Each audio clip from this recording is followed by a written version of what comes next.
So it is time for our daily dose of some good feels. Thanks for being with us as we do this. And our good feels, as always, brought to us by our friends over at Riverside Healthcare, putting well within reach. So yesterday, I saw on the Book of Faces, the face to the book, that someone was kayaking out in the Kankakee River, and I have to say that's a really bad idea. It's way too cold, and there's hunks of ice floating down. Just don't do that. But people said, "Oh goodness, is that Billy Anka?" And no, it's not. And please be safe out there. But that being said, it was a nice day for some other things yesterday. Yesterday was that day for me where the first step outside, where the air, you know how that air feels? The first day it feels hospitable again. I think that's the word I'm going to use to describe it. Hospitable air.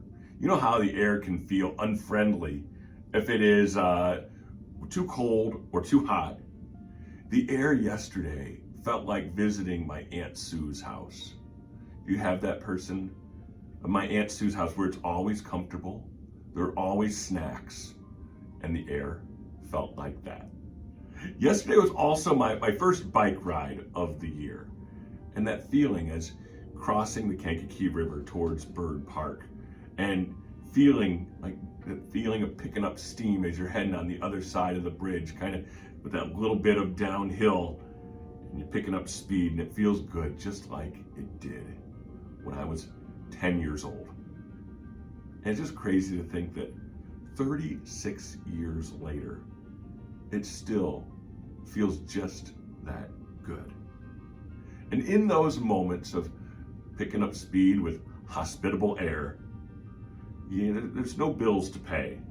There's no regrets for mistakes I've made, and definitely no responsibilities, even if it's just for that little bit of time. So my hope for you today is you can get out and just find those little moments, even if it can't be all day, just for those little bursts of time. Have those moments that just feel good. Our good feels, as always, brought to us by our friends over at Riverside Healthcare, putting well within reach.